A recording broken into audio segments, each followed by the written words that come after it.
नमस्कार, आप देख रहे हैं कमर्शियल कॉल। मैं हूं मनीषा गुप्ता और हमारे साथ एसएमसी की वंदना भारती हैं। वंदना नमस्कार। और सबसे पहले कॉपर आपकी स्क्रीन पर लेकर आएंगे क्योंकि अच्छी खासी तेजी यहां पर है।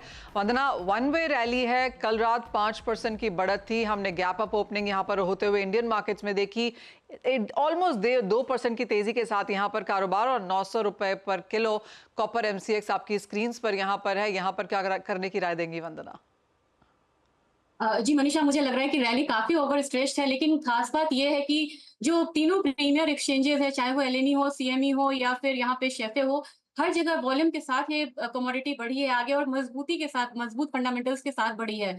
तो हम यहाँ पे ये नहीं कह सकते हैं कि यहाँ से बड़ी शार्प फॉल यहाँ पे आएगी, लेकिन ये लेवल बहुत एक्सपेंसिव लेवल है बाय करने के लिए।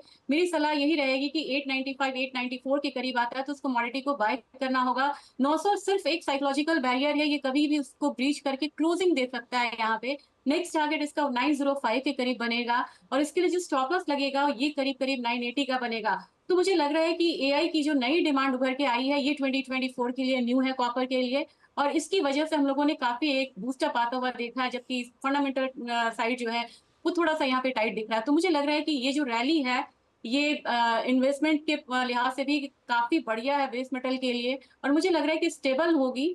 लेकिन जो नेक्स्ट लेग ऑफ रैली है एक करेक्शन के बाद आनी चाहिए, जो कि काफी हेल्दी रहेगी। हाँ जी, हाँ। क्योंकि ये जो बढ़त हमने कॉपर में आते हुए देखी है, आपको बता दें कि कॉपर बेस्ट परफॉर्मिंग मेटल रहा है। अगर पिछला एक महीने का आप चार्ट उठा के देखें, करीब करीब 17% की तेजी हमने यहाँ पर सीएमई पे आते हुए देखी है। भारतीय बाजारों में भी यहाँ पर अच्छी खासी बढ़त है और जैसे वंदना कह रही हैं कि यहाँ से भी अच्छी खासी तेजी की एक्सपेक्टेशन, वो भारतीय बाजारों का हाल है जहाँ पर एक महीने में 10% की वृद्धि देखने को मिली है और एक महीने में 824 से ऑलमोस्ट 900 के स्तर यहाँ पर हमने बनते हुए देखे हैं।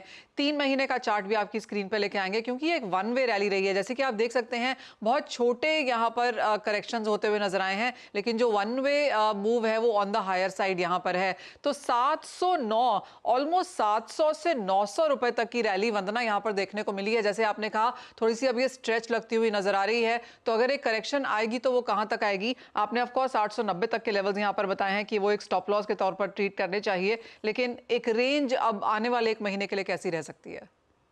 जी मनीषा, थोड़ा सा कंपैरिजन किया जाए तो ये गोल्ड की तरह बिहेव कर रहा है। इसे अभी डेटा से मतलब नहीं है, नो लुकिंग बैक वाला है, और जो करेक्शन आ रहा है ये बहुत शैलो है यहाँ पे। तो हम ये नहीं कह सकते कि इसने इंडिकेशन दिया है कि यहाँ पे कोई डीप करेक्शन होगा, लेकिन मुझे लग रहा है कि एक जब यहाँ पे फंड हाउस हटेंगे यहाँ पे, या फिर एक प्रॉफिट बुकिंग का दौर आएगा, तो निश्चित तौर पे एक बार मुझे लग रहा है कि 860 865 तक के जो रेंजेस हैं वो यहाँ पे देखने को मिलेंगे, और वो बहुत बढ़िया लेवल रहेगा जहाँ पे फिर से बाइंग यहाँ पे करनी चाहिए। और चाइना एक्टिव है, ग्रीन शूट्स यहाँ पे मिल रहे हैं, यूएस से भी यहाँ पे काफी बढ़िया मतलब डिमांड आ रहा है, और बीच डिमांड है वो भर के आ रहा है 2024 में। तो इसे काफी ज्यादा तेजी मिल रही है इस काउंटर को। मुझे लग रहा है कि $10,000 से ऊपर स्टेबल रहना इसके लिए थोड़ा इजी हो गया है, जो कि कभी 2021-22 में ये बहुत बड़ा टारगेट होता है कि क्यों कॉपर इस बार $10,000 को छू सकता है। अब ये इससे ऊपर स्टेबल रहने की कोशिश करेगा, और जो नेक्स्ट टारगेट है वो कहीं ना कहीं $11,200 का बनेगा। लेकिन फिलहाल हमें एमसीएक्स की बात की जाए तो 860 865 तक के करेक्शन का वेट करना चाहिए, और वहां से मिड टर्म की बाइंग करनी चाहिए। और इस रैली में, इस लेग में मुझे लग रहा है कि एक बार 910 912 तक जाने की कोशिश करेगा। लेकिन ये जो कॉल्स हैं, ये स्ट्रैटेजीज हैं, ये सिर्फ स्पेकुलेटिव ट्रेडर्स के लिए यहाँ पे हैं, जो यहाँ पे वेट एंड वॉच की स्ट्रैटेजी अपनाना चाहते हैं। या तो वो सेलिंग साइड में रह सकते हैं इंडिकेशन के बाद, और नहीं तो एक करेक्शन का वेट करें। वेल एब्सोल्युटली, आशा है आपने वो बहुत ध्यान से सुने होंगे नंबर्स जो वंदना ने आपको दिए हैं। तो अच्छी खासी एक तरफा तेजी यहां पर कॉपर में देखने को मिली है। एक महीने में 17%, 3 महीने में 27.5% की बढ़त यहां पर है। और जैसा हमेशा होता है कि ऑल टाइम हाइज छूने के बाद कुछ कंसोलिडेशन, कुछ करेक्शन हम यहां पर कमोडिटी में आता हुआ देखते हैं, ताकि फिर से न्यू एंट्री वहां पर मिल सके। तो कॉपर में शायद वही देखने की जरूरत भी है। वंदना, बहुत शुक्रिया साथ जोड़ने के लिए, कॉपर पर वो डिटेल्ड एनालिसिस और स्ट्रैटेजीज भी बना के देने के लिए। इसी के साथ एक ब्रेक के लिए रुकेंगे। जब लौटेंगे तो बात यहां पर करेंगे दालों की। इसे लेकर अभी भी भारतीय बाजारों में काफी चिंताएं हैं। क्या है इसके निष्कर्ष, बताएंगे आपको।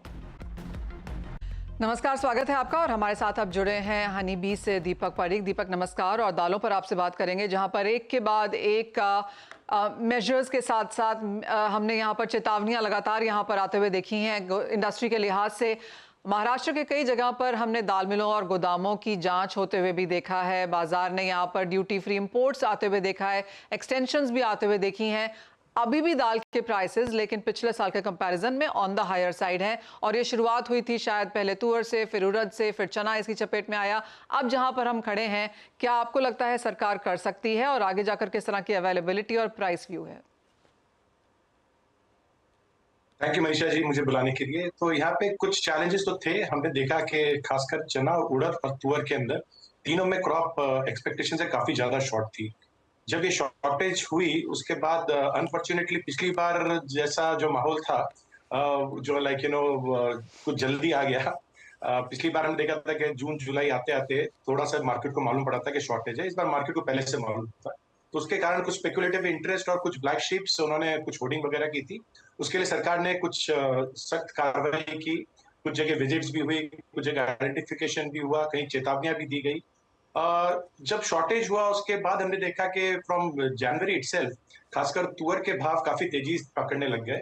और जब हम अप्रैल के आसपास पहुंचे, जब ये मालूम पड़ा कि चने की भी काफी शॉर्टेज है और नाफेड ने अपना ऑलरेडी माल भारत दाल के थ्रू लिक्विडेट काफी कुछ कर दिया था, सब चने में भी हमने तेजी देखी है।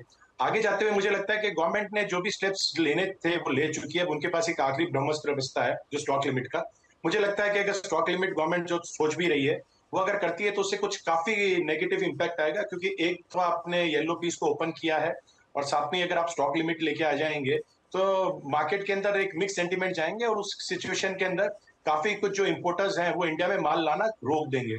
उसके कारण आई थिंक सप्लाई कंस्ट्रेन और बढ़ जाएंगे और शायद उसके कारण भाव कुछ और ज्यादा बढ़ सकते हैं। तो सरकार को बड़ा केयरफुली नेक्स्ट स्टेप लेने चाहिए। और दीपक, आपको लगता है नेक्स्ट स्टेप लेने की यहाँ पर जरूरत पड़ेगी? नहीं, नेक्स्ट स्टेप लेने की जरूरत तो पड़ेगी, लेकिन मुझे लगता है कि थोड़े लेट लेना चाहिए। अगर ट्रेड में ऑलरेडी डेटा जो उनको पोर्टल में डालने के लिए कहा गया है वो अगर डालता है तो स्टेप लेने की जरूरत नहीं है। लेकिन अगर ट्रेड फिर भी अगर छुपाने की कोशिश करता है, जो हमने देखा है कि अगर हम 34 लाख टन तुअर की बात करें तो वो पूरा पूरा हार्वेस्ट हो चुका है इंडिया के अंदर। उसका ओनली एक स्मॉल पोर्शन है वो आपको अभी पोर्टल्स पे दिख रहा है। अगर ट्रेड के अंदर आई थिंक सारे ट्रेडर्स भाई हैं, उनको मैं रिक्वेस्ट भी करता हूँ कि प्लीज ये डेटा डाली जिससे सरकार को अपना नेक्स्ट स्टेप नहीं लेना पड़े। पर अगर ये नहीं होता है तो सरकार के पास ऑप्शन नहीं रहेगा। To show that they are in control, they will do it. Deepak, एक फाइनल क्विक सवाल, और यहाँ से आपको किस तरह से लगते हैं दालों के प्राइसेस के रेंज? अगर हम यहाँ से तेजी की भी बात कर रहे हैं तो क्या 2-4-5% की तेजी बची है? नहीं, यहाँ मुझे लगता है कि ये बिकॉज आप देखेंगे अप्रैल मई और जून ये गर्मी का जो टाइम होता है उसके अंदर दाल की डिमांड काफी लोएस्ट ऑन एनुअल बेसिस आप देखेंगे तो इन महीनों में होती है। तो अभी डिमांड इतनी ज्यादा नहीं है। चैलेंज आएगी जुलाई के बाद। जुलाई के बाद अपसाइड तुअर के अंदर मुझे लगता है कि it can be as high as 15 to 20%। चने के अंदर भी 10 से 15% का राइज हो सकता है। उड़द वुड बी नॉर्मल और आई थिंक जो लेंटिल्स है, मसूर है, उसमें कुछ ज्यादा तेजी नहीं दिखती है। ओके, सो चिंता की बात जो है वो तुअर और चना में है, लेकिन जैसे कहा गया और जैसे अनुरोध भी किया है यहाँ पर दीपक ने कि आपके पास अगर यहाँ पर होल्डिंग्स हैं तो उससे एब्सोल्युटली सरकार के जो पोर्टल्स हैं वहाँ पे उन्हें बताएं, डिस्क्लोज करें, अदरवाइज जो नेक्स्ट स्टेप्स आ सकते हैं वो और भी मुश्किल हैं। एंड क्लियरली जुलाई के बाद यहाँ पर और भी दिक्कतें हैं, तो अगले 3-4-5 महीने यहाँ पर दालों के लिहाज से काफ़ी इंपॉर्टेंट रह सकते हैं। दीपक पारेख एज ऑलवेज बहुत शुक्रिया साथ जुड़ने के लिए और उन तमाम चीज़ों पर बात भी करने के लिए। इसी के साथ एक ब्रेक का समय है, हम जब लौटेंगे तो लेकर आएंगे आवाज़ समाचार।